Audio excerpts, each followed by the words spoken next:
Virginia McCullough, Parent Killer. Her Secret World. Hello, I'm H.G. Tudor. I've previously analysed Virginia McCullough, who was convicted of killing both of her parents, and I provided you with detail to understand what she is. If you haven't watched that video so far, I would encourage you to do so, because it is very informative. There are, of course, numerous questions about Virginia McCullough in terms of her life. What was it like? How did she behave with other people? How was it that her siblings didn't think that there was something strange going on with regard to the absence of the parents? Well, you can get answers to these questions as I examine more of her secret world, which sheds further light on her behaviours and also enables me to reinforce what she is. Hugo Daniel has reported extensively for the Sunday Times, shedding more light on the background, the secret world of the parent killer, Virginia McCullough. Constantly popping round for lengthy chats, I think he means repeatedly, breathing is constant, posting gifts and dropping off food, Virginia McCullough was seen as a kind, if perhaps lonely, and eccentric neighbour. Single, jobless, and claiming to be an artist, she grew up in the Essex village of Great Baddow and was still living there with her parents in her 30s.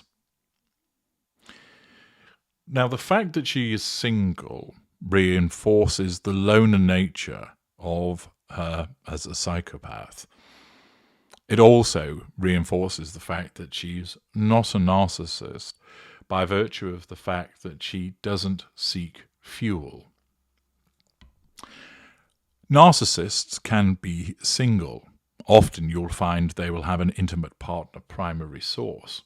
If they don't, they'll often have a non-intimate partner primary source. And if Virginia McCullough had been a narcissist, she would have undoubtedly had one of her parents as a non-intimate partner primary source, since she was still living at home. But as I've established previously, she isn't a narcissist. Her curtains were always drawn, and she installed a security camera outside, yet she was far from a recluse. Now, that closing of the curtains and the installation of security cameras goes to the issue of control, which is one of the aspects of the necessary triad for the psychopath. Instead, she tried to buy friends by offering them presents. That is a manipulation. She's accumulating friends. As you'll know, if you've watched my video, The Necessary Triad, accumulation is the behaviour of the of the psychopath, whereby the psychopath will seek to accumulate various things, be it money, sexual partners, friends, associates, Star Wars figures, if they're collecting them. Shop owners said she would come in constantly, again, I think they mean repeatedly, with gifts of milkshakes, donuts and buns, and one time even a wig. A neighbour described her as a pest who would knock on their door and chat for ages. This shows a lack of boundary recognition and an absence of emotional empathy by virtue of the fact that she would repeatedly monopolise people's time and interrupt their day. One man who lived opposite McCullough fell under bombardment with home visits and messages over the course of 3 years, and even kept a file of evidence in case he needed to report her to police. But most neighbours viewed her as a harmless, other than suspecting she might have a mild mental health issues, or was a bit of a fantasist. However, in September last year, they discovered McCullough, now 37, had murdered her parents in 2019 and had been living with their bodies in makeshift tombs inside the family home ever since. She had spent 3 months planning the killings, stockpiling prescription drugs to poison them and testing them out in their lunch. As I have explained, this testing that she was undertaking is part of the stimulation that she needs, the curiosity of how would they react to the application of the poison, and also with regard to control. She wanted them out of the way because she wanted to accumulate more money because of her gambling issues. Somehow, she had managed to keep her dreadful secret from her 4 sisters, extended family and friends, tricking everyone into believing her parents were still alive while plundering £150,000 of their life savings. Accumulation. McCullough was born in Chelmsford in October 1987, the 5th daughter of reclusive and very old-fashioned John and Lois. They were known as eccentrics and dressed like something out of the 1950s. The family lived at 7 Pump Hill, a busy thoroughfare in Great Baddow, which has a population of fewer than 15,000 people, and whose proximity to Chelmsford makes it popular with London commuters looking for some small village country charm. McCullough's childhood was not idyllic, however. John, a management consultant, then business studies lecturer at Anglia Ruskin University, was a heavy drinker and very much a man of routine, according to court testimony. Lois suffered from anxiety and agoraphobia and had traits of obsessive-compulsive disorder. She fanatically cleaned with disinfectant, fearing microscopic germs. The couple slept separately, and McCullough described her mother as a happiness hoover. John Brewster, 49, who grew up on Pump Hill and whose mother still lives there, said they were very reclusive people. They never socialized or mixed with the community. No one had anything to do with them.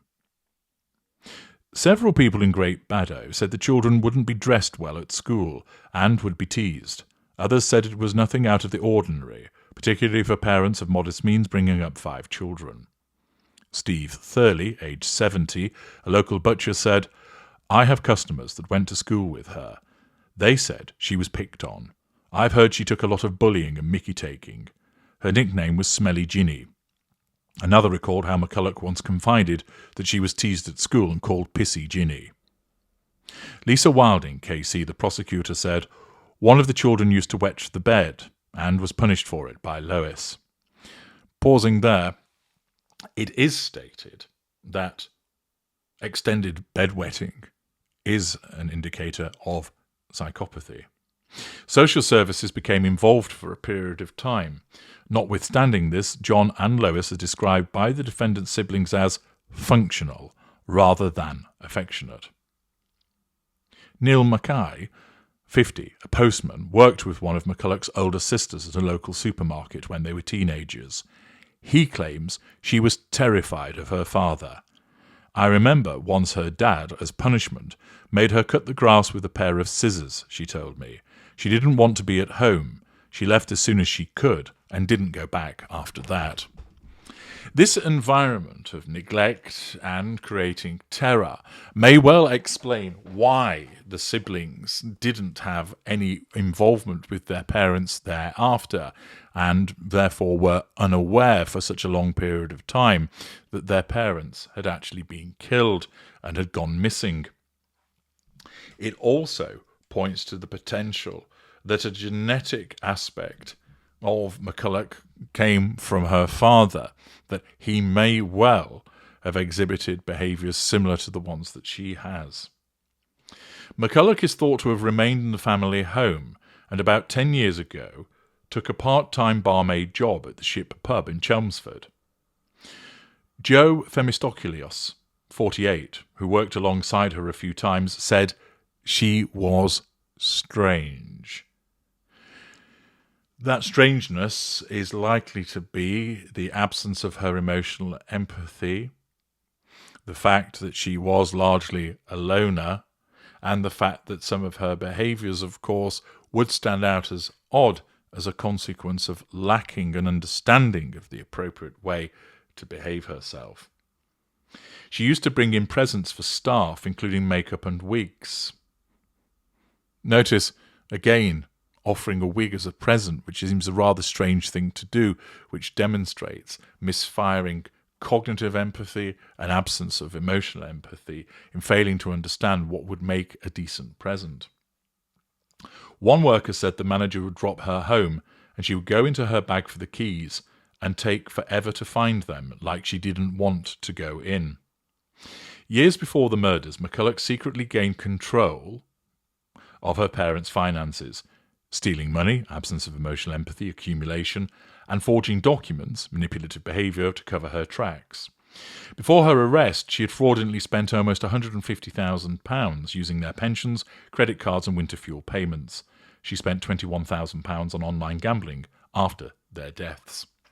Her gambling habit is likely as a consequence of requiring stimulation and also seeking accumulation by virtue of winnings. About 8 years ago, the couple had mentioned to a neighbour that they planned to retire to Walton-on-the-Naze, a seaside town about 45 miles away. This aspiration was to become a key component of McCullough's web of lies. McCullough poisoned her parents' evening drinks with a cocktail of prescription drugs on June 17, 2019, killing John. Absence of emotional empathy. The next morning she attacked Lois, who had not finished her drink, with a hammer as she listened to the radio in bed, then stabbed her to death. Absence of emotional empathy. She sent a message from her mother's phone to one sister reading, "Your dad and I are at the seaside in Walton this week. Mum, kiss." Later that evening she wrote another that said, "Good night, Mum, kiss." Manipulative behaviour to avoid accountability. In the following years, she would send pre-printed Moonpig birthday cards and postcards from Walton-on-the-Naze in her parents' names and make excuses not to meet up in person. She called the police, the local GP, and even once her sister, pretending to be her mother. Again, all manipulative behaviour designed to maintain control over these individuals to mask what she had done. About 5 years ago, she began telling neighbours her parent had moved to Walton-on-the-Naze. She would tell some her parents left because they disliked people gossiping about them. Again, the telling of lies. Her lies would change according to the person. Mulcahy, the postman, started delivering to Pump Hill about 3.5 years ago. After a couple of times delivering there, I said, "I worked with your sister, and I was asking where the mum and dad were because I hadn't seen them," he recalled. She said her parents were in their holiday home in Norfolk. As soon as she found out that I knew her sister, she got a P.O. box to pick up the mail because she didn't want me going near. Nullification of threat to control. Obviously, you don't want to open the door if there's dead people in the house. Afterwards, McCullough would bring boxes of Greg's donuts to the post office for him and other workers. She told neighbours people had been stealing her post. One elderly neighbour who asked not to be named described her as a pest, sense of entitlement, and lack of boundary recognition, who would knock on the door and chat for ages. I think we've all suffered, everybody on the road. Wherever you knock, I had books, lottery tickets, plants and flowers from her, she said. Once I said I liked history and the royal family, and she gave me some books which I now realise were her mother's. Russell Thorrington, a personal trainer who lives opposite, also found McCullough's behaviour uncomfortable. He had moved abroad for 5 years, returning in 2019, and a few days later McCullough appeared at his door asking how he was. She would barrage him with messages and visits for the next 3 years. Notice how she seeks to accumulate people by manipulating them with the presentation of gifts and seeking to monopolise their time. She would leave strange notes, a tiny LED Christmas tree once. "I had a steak in a packet put through my letterbox." Again, notice the unusual nature of these gifts that she provides, demonstrating that she doesn't really know how to relate to people. She stalked me to the point that she knew when I'd come in from work, sometimes at 8 p.m. or 9 p.m, and within 15 minutes there would be a knock on my door. "Hi Russ, how are you?" I'd get a note from her like once a week. Nothing was ever malicious apart from the fact that it was really annoying. It was just over-friendly and quite odd. In one of her notes, McCullough offered to do a free portrait of his pet dog Pip, writing, "She's a nice-looking dog." She claimed she had drawn the dog of another neighbour in a note which said, "They have been lovely to me while 2 of my family have been seriously ill, when things have got too emotional for me.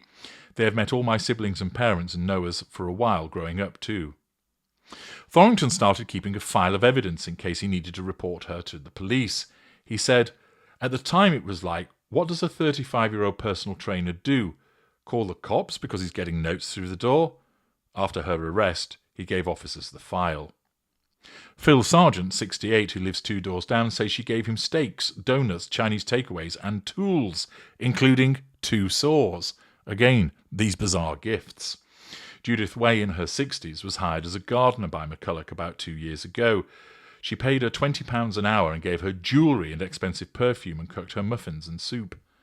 Way, who would get calls from McCullough on several numbers, typed out a 4-page long list of the items she was given that she was provided to police, among them lots of Dettol, which is a disinfectant, sandals, old and tatty, her mum's, ant killer and anti-wrinkle cream.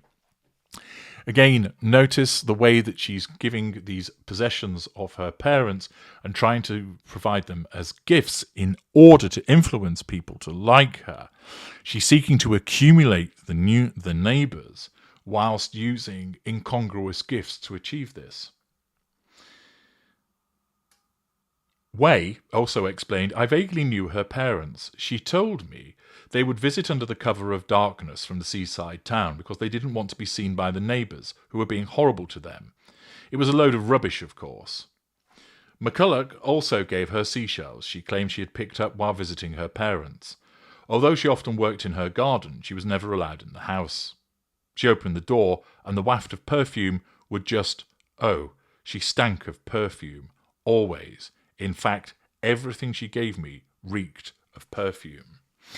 Evidently, the use of this perfume is to cover up the smell that might have been originating from the decaying bodies. Around the corner from Pump Hill is a courtyard of shops called the Vineyards, which McCullough would frequent 3 or 4 times a day. Often on spending sprees, accumulation, she'd buy up expensive trees and plants at the Vines Fruiterer's greengrocer. Owner Paul Hastings said, she would come in daily and waffle a load of rubbish. She creates scenarios around people in Pump Hill, and you just dismissed it and thought she probably needs a bit of help. She would buy friends, accumulation, by taking shop owners milkshakes and donuts. Hastings got cinnamon buns from Marks and Spencer in Chelmsford because she knew he liked them. She would hold her hand over the name on the bank card while paying. Several shopkeepers recalled her pretending to be pregnant in the months before her arrest, wearing a fake bump and grey maternity dress and carrying fake hospital paperwork. McCullough was a frequent caller to police, reporting minor things. That would be done for stimulation and also to test whether they were onto her. A month before the discovery of the body, she claimed she'd been assaulted. A police officer interviewed her at the house, unaware that there were 2 dead bodies in it. An Essex police review concluded the officer had done nothing wrong. Shopkeepers remember seeing her black and blue with cuts on her arms. The assault allegations came to nothing, and some believe she was testing the water with the police. McCullough's crimes were only uncovered when a GP raised concerns with Essex County Council's safeguarding team that her father had not attended appointments. The team informed the police. As the net closed in and McCullough appeared to realise she was close to being caught, she went into the fruiterer's and told the cashier, who gave her name as Sam, "The police are after me. They think I've murdered my mum and dad, but I haven't."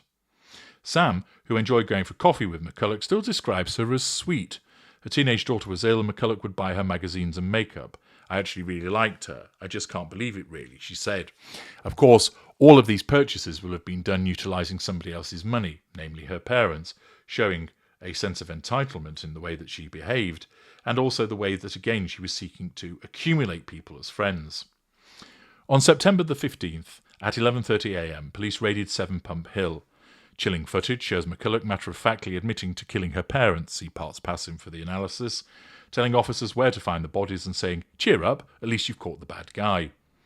"I did know that this day would kind of come eventually," she confessed, adding, "I deserve to obviously get whatever's coming sentence-wise, because that's the right thing to do, and then that might give me a bit of peace." John was found in his study bedroom, concealed in a sleeping bag in a makeshift mausoleum made from breeze blocks and covered with blankets and paintings. Her mother was also wrapped in a sleeping bag in a cupboard upstairs, sealed with tape. 3 weeks earlier, an 85-year-old woman who lived on a nearby street had died of cancer. Police learnt McCullough had been taking meals to her and ordered a post-mortem examination to check that she had not been poisoned. Her house was cordoned off and searched for days. A friend of the woman, who had been acting as her carer, said she had been leaving stuff on the doorstep like jellies. I told the police that she didn't poison her. There was no personal gain. She couldn't get any money. It was completely irrational and over the top. Well, it might seem irrational to others, but this behaviour is demonstrative of her needing stimulation from those around her and seeking to accumulate people, owning them by pestering them, by bringing them gifts. Essex police also tested the hair of another local who ate a Chinese takeaway given to her by McCullough 2 days before her arrest after she complained she felt ill, but found nothing suspicious. A police spokesman said, as part of our wide-ranging and extensive investigation into the murders of John and Lois McCullough, we carried out some early inquiries into the death of a woman who had previously come into contact with Virginia McCullough. These inquiries quickly and unequivocally ruled out any suspicious circumstances, and the death was deemed to have been expected and as a result of natural causes. Her family were informed and supported throughout these brief inquiries. We were duty-bound to carry out these inquiries, but our investigation uncovered no further offending on the part of Virginia McCullough. The investigative team hold no ongoing concerns of any other offences in this case. McCullough admitted to the murders and was jailed for life with a minimum term of 36 years. At her sentencing, she stared at the floor, emotionless, which, as I've explained previously, is demonstrative of her lack of emotional empathy and her stunted emotional spectrum through her psychopathy. McCullough accused her parents of emotional and other neglect when she was young. One of her sisters described her as having always been a compulsive liar. The judge said, "Your sisters do not support everything you say, but in any event, you were in your 30s when you killed them. Any difficulties in childhood do not begin to excuse what you did." All of the children, the sisters, were granted anonymity by the court. One neighbour, who did not want to be named, claimed to have received several letters from McCullough since her arrest. She told him things aren't black and white, and the brutality of her crime wasn't the real her. He said McCullough used to confide in him and his wife, and one said to them, "Your kids are lucky to have parents like you." That spoke volumes. Her upbringing wasn't very good. It was heinous what she did, but like so many things in life, there's two sides to every story. Thus, this additional reporting from the Times shed light on the way that Virginia McCullough clearly disliked her parents as a consequence of the way that she viewed that they had treated her, but also needed to get them out of the way because she wanted to accumulate money in order to continue to utilise it for her gambling, which provided her with stimulation. She also wanted to own people around her, irrespective of whether they wanted to be friends with her or not. She wanted to accumulate them, bringing them into her world, and she sought to do so by what she thought were acts of kindness, but actually acts of interference and irritation for those that she dealt with. I'm H.G. Tudor. Thank you for listening.